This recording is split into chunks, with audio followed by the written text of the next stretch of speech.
Biasanya kalau di sini yang pengkhotbah DP materi, ada DP judul dan lain-lain, cuma kita nyenak pakai judul.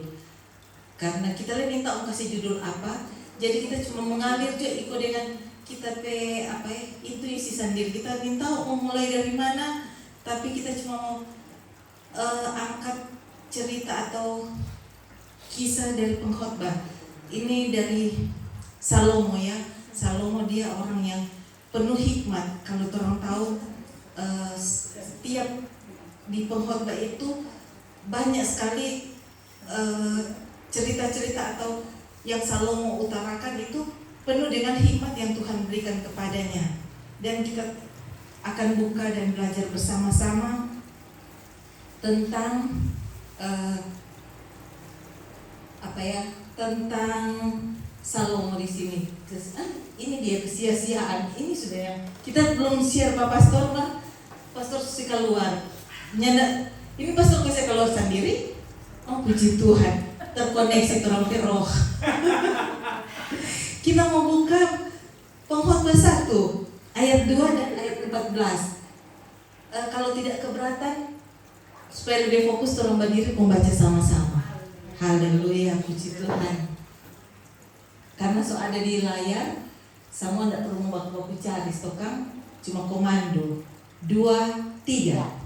Kesia-siaan belaka, kata pengkhotbah. Kesia-siaan belaka, segala sesuatu adalah sia-sia. Ayat 14. Turun.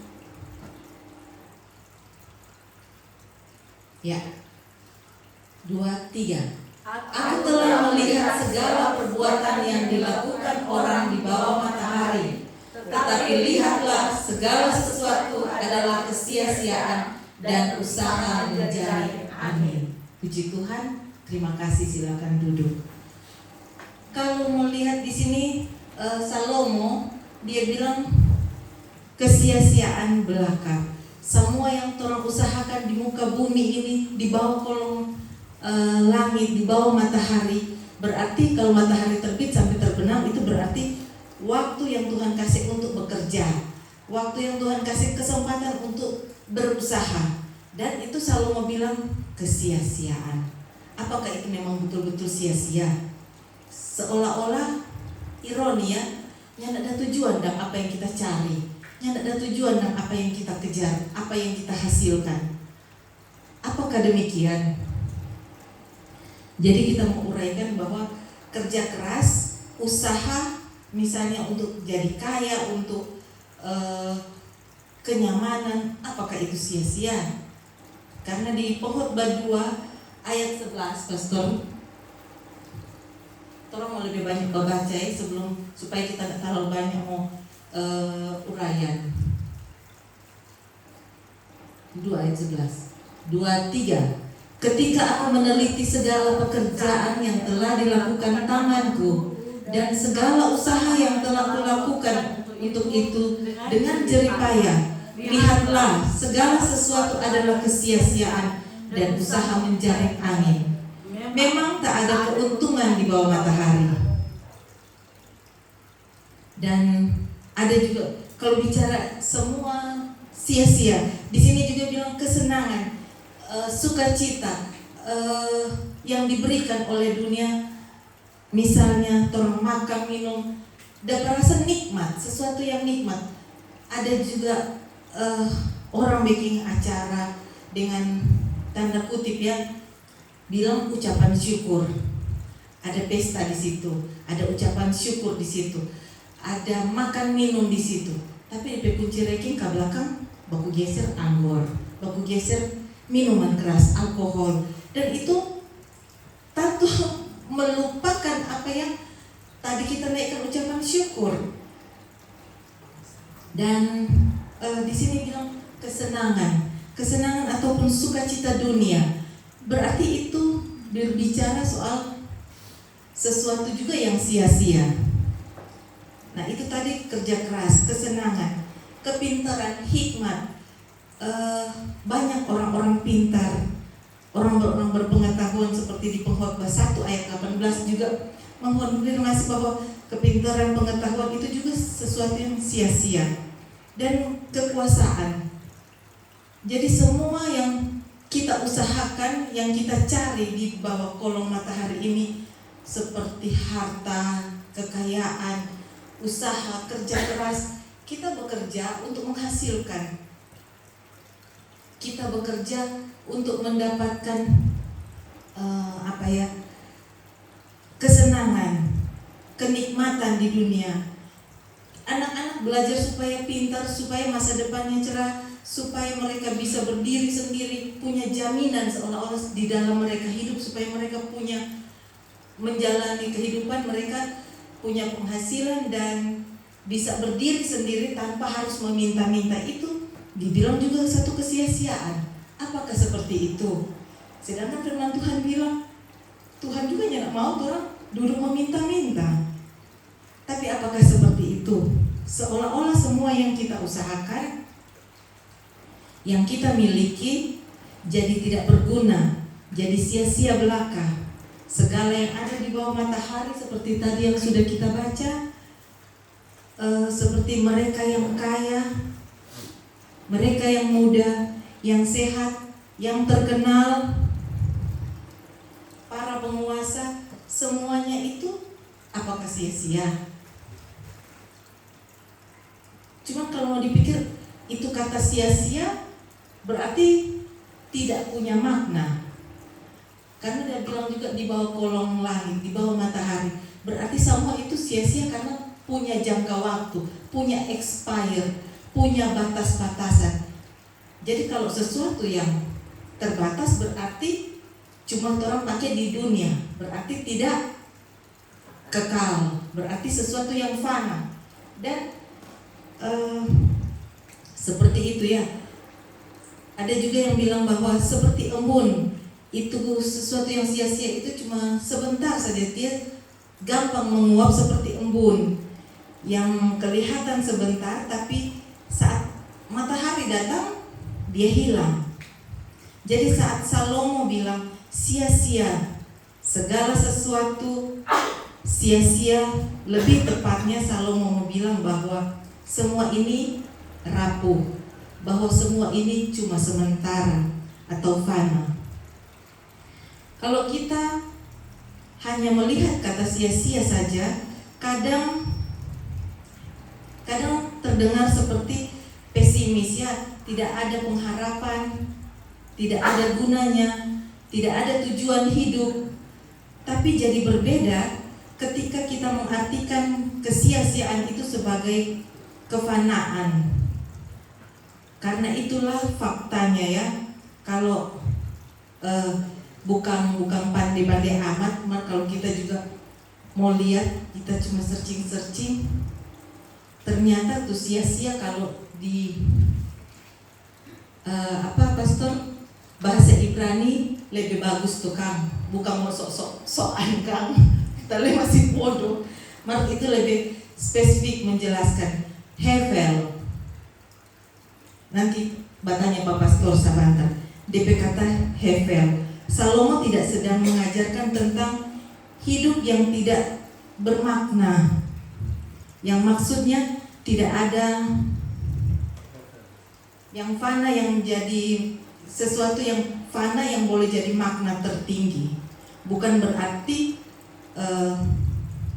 kekayaan, kepintaran, kehormatan, hubungan berkeluarga itu tidak penting, tetapi semuanya itu akan pudar, akan hilang seperti uap. Inilah ironi yang Salomo mau singkapkan, bahwa manusia terus mencari sesuatu atau mencari kepastian yang seolah-olah bisa jadi pegangan, yang bisa abadi. Sementara Hevel itu sendiri artinya sementara ya. Pastor boleh kasih keluar itu Hevel. Kalau di sini kita lihat ada apa betul, cuman cari di AI di sini itu Hevel.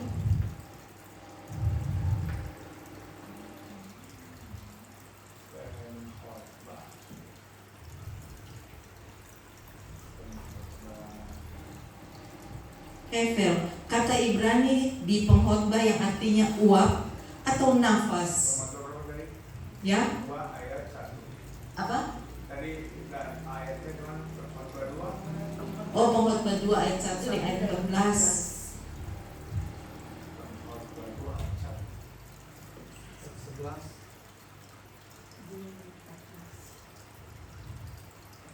Ini pun sia-sia ya. Iya. Ayat 1 2. Pengkhotbah 2 ayat 1 2 atau 1 dengan 14. 1 dan 14. Ayat 2 dengan 14. Pengkhotbah 1 ayat 2 dengan 14. Pengkhotbah 1 ayat 2 kemarin.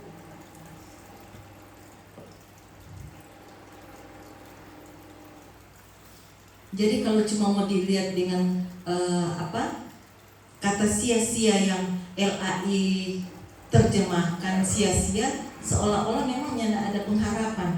Tapi kalau di Ini Heber. ya Heber. Hevel, Sia-sia ya. ya Itu emptiness. Itu Emptiness. ya, itu tidak ada isi sama sekali, kosong, kesia-siaan, tidak ada gunanya gitu, sia-sia. ya di sini Pak Kita di sini cuma AI yang ada Pak Kita bilang bahwa itu seperti uap, Ya, seperti apa? ya. Ini kosong, vain, kosong, tidak ada manfaat, seperti itu lah. Ya, Manfaat. sesuatu yang sia-sia, sesuatu yang kalau sia-sia lebih cenderung pada sesuatu yang nyanda ada pegangan, nyanda ada jaminan, no? Nah di sini dibilang sesuatu, kalau konotasi kefana berarti sesuatu yang tidak bisa jadi jaminan, Kang. Jadi apa saja yang kita usahakan kalau bukan untuk Tuhan itu tidak ada jaminan, karena itu sesuatu yang fana, bukan pada kekekalan. Semua yang kita cari cuma bisa kita nikmati di saat kita hidup, tidak bisa kita bawa pada kekekalan. Karena kita percaya bahwa hidup bukan cuma saat ini, tapi akan ada hidup yang akan datang bersama dengan Yesus Kristus. Dan inilah yang Salomo mau bilang bahwa semua yang Tuhan kerjakan, semua yang Tuhan cari, yang kita upayakan, kalau di luar Tuhan Yesus, maka itulah yang Hevel, seperti uap yang fana, yang tidak abadi ya. Maksudnya tidak ada yang jadi jaminan selain Yesus Kristus itu sendiri.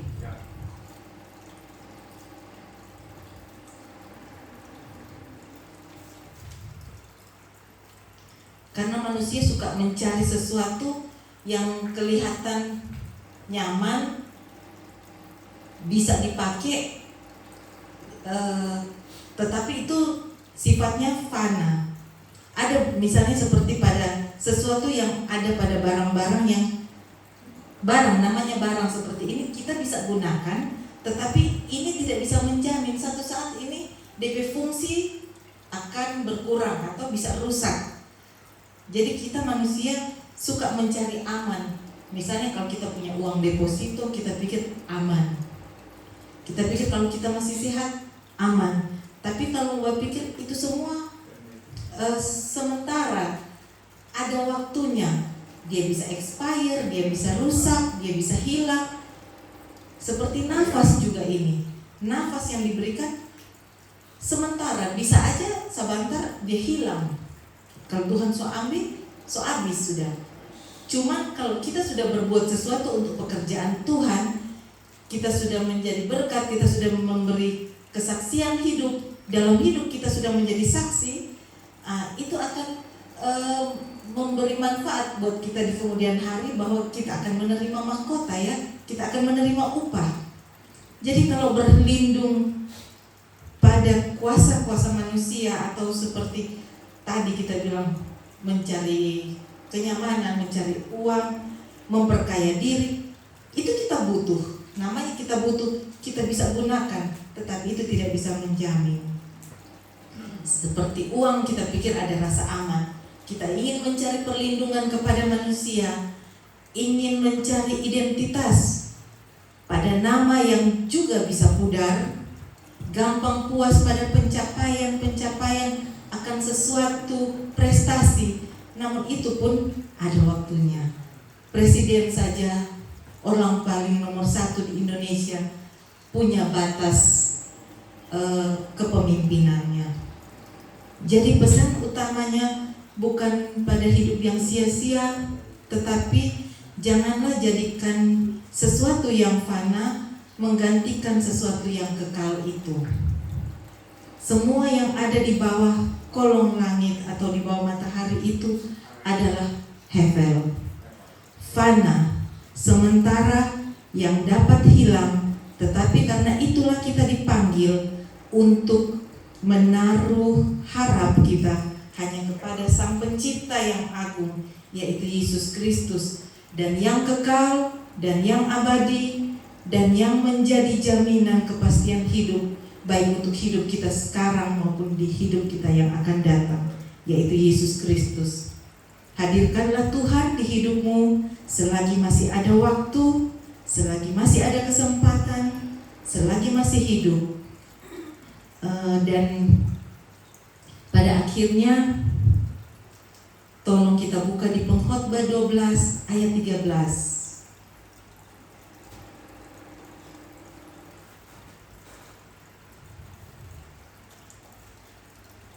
12:13. 2, 3. Akhir kata dari segala yang didengar ialah takutlah akan Yahweh dan berpeganglah pada perintah-perintahnya, karena ini adalah kewajiban setiap orang. Kita juga baca di 1 Korintus 15 ayat 58.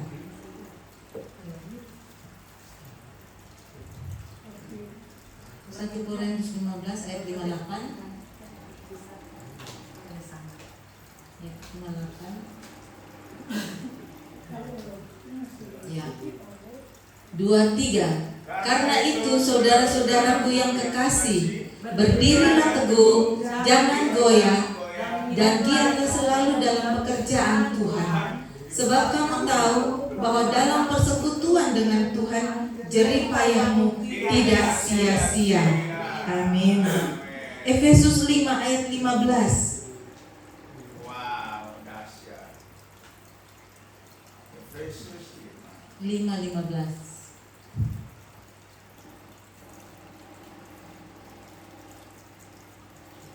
Ya. 2, 3. Karena itu perhatikanlah dengan seksama bagaimana kamu hidup. Janganlah seperti orang bebal, tetapi seperti orang arif. Ulangi, karena itu tadi ada sangkut pautnya dengan kesaksian ibu, supaya jangan orang piara nih orang bebal. Akhirnya tuh di ujung putus juga, karena kalau maksudnya belum waktunya Tuhan, belum ya perlu. Kita baca 2, 3. Karena itu perhatikanlah dengan sesama bagaimana kamu hidup. Janganlah seperti orang bebal, tetapi seperti orang arif. 1 Petrus 1 ayat 18-19. Lanjut dia datang. Dan pergunakanlah waktu yang ada, karena hari-hari ini adalah jahat. Sebab itu janganlah kamu bodoh, tetapi usahakanlah supaya kamu mengerti kehendak Tuhan. Haleluya. Luar biasa. Terus lagi ke bawah, Pastor, apa bagus ini? Dia memang luar biasa. Dan janganlah kamu mabuk oleh anggur, karena anggur menimbulkan hawa nafsu, tetapi hendaklah kamu penuh dengan roh. Dan berkata-katalah seorang kepada yang lain dalam mazmur, kidung, puji-pujian, dan nyanyian rohani. Bernyanyi dan bersoraklah bagi Tuhan dengan segenap hati. Haleluya.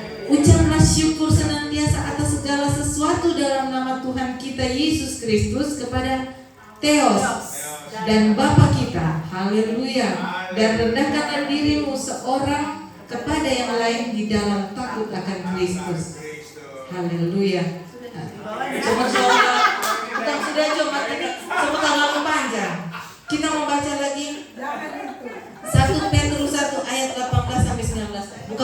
kita prode ibu-ibu atau istri. Bukan, so di luar konteks. 1 Petrus 1 ayat 18-19.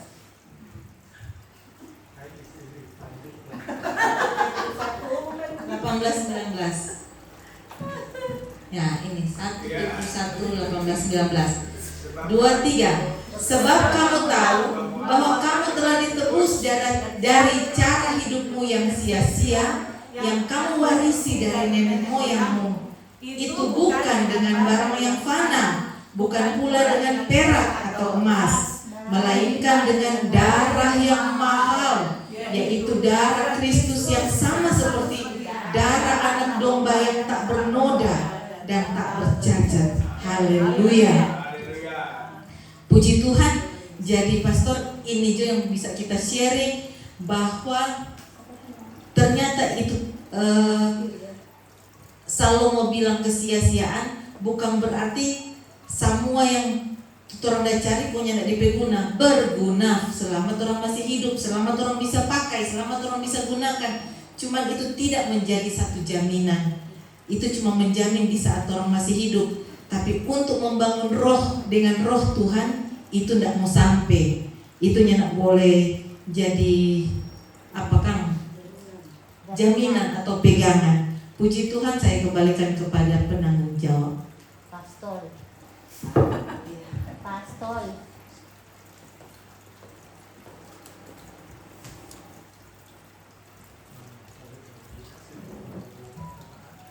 Ini operatornya tolong.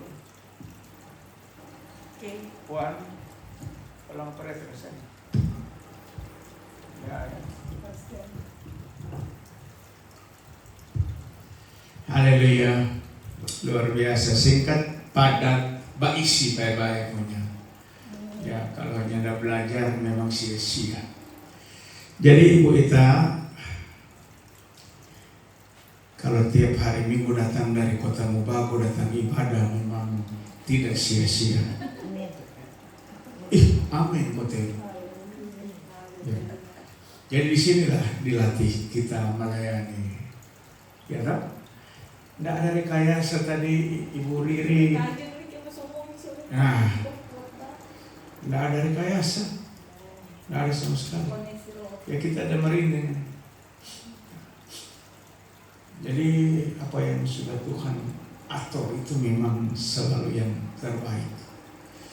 Ya, Ibu itu bagi pengalaman yang sangat, kita tidak bisa bayangkan itu proses yang 22 tahun kok ada batahan itu. Sedang orang gilanya nggak batahan. Sedang orang gila.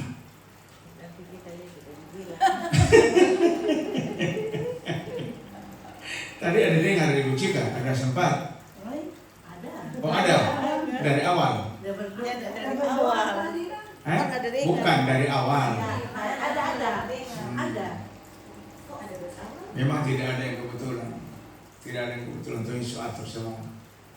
Mantap. Jadi kalau Ibu kita bisa dari Kota Mubago hari Minggu ada di sini ibadah, jemaat terjauh sepanjang sejarah kehidupan. Itu pengalaman lagi itu. Yang sekarang orang ini paling jauh Pak E. Ya, yang Pak E paling jauh. Oh kalau ada Ivan yang paling jauh. Oh, iya. Ivan cuma di Matungkas. Jauh itu. Ivan jauh sekali. Taman Sari. Pak Ivan yang lebih jauh ya. Ya, terhukuk ya. Di Indra ke sana leh. Matungkas ke ujung-ujung sana leh jauh memang. Ya. Jadi kalau Ibu Eta dan Torang di sini satu saat akan ada di sini berdiri membawa materi firman Tuhan, bukan sekedar bersaksi. Ya itu karena kita belajar pakai bahasa tadi ada lihat bahasa Ibrani Yunani. Ya. Jadi Ibu Riri ngomongnya itu kalau dalam ucapannya Hebel, tapi kalau lihat di apa namanya? Tadi AI itu Hebel. Ya, Hebel. Ya. Jadi itu kan orang punya bahasa kok orang cuma ikut. Ya. Jadi Tuhan Yesus memberkati. Kalau ada pertanyaan disilakan. Nah, saya akan tampung pertanyaan yang masuk. Narasumber masih ada di sana. Siapa? Tanya dulu mama. Itu yang beta ada. Ya. Ini beta ikuti pastor baru beberapa kali ya di TikTok. Orang udah berteman so 40 tahun tapi nanti ikut TikTok karena beta terlalu sibuk dengan dunia. Jadi puji Tuhan beta ditegur mesti lihat TikTok Pak Pastor supaya beta itu sisi dunia kasih kurang sedikit. Nah, beta mesti belajar. Ya. Jadi beta sempat dengar tentang Trinitas. Oh iya. Ada yang bertanya waktu itu kan malam, tapi beta susah diikuti terus karena habis itu beta ngantuk tidur karena nggak tidur satu malam dari kota. Beta tidur jam 4 kalau tidak salah, jam 6 sudah bangun. Datang kemarin itu jam 3 siangnya ada kerja. Jadi beta jalan itu memang ngantuk sampai langsung makan, buka HP sampai tertidur. Tapi beta sempat dengar itu masalah Trinitas, itu ada yang sempat tanya. Jadi Pak Pastor ada bilang itu apa? Oh iya. Apa ya? garis-garis besar nih Pak. Ah, ah. Trinitas. Ini murid baru jadi minta tolong. Iya. Tri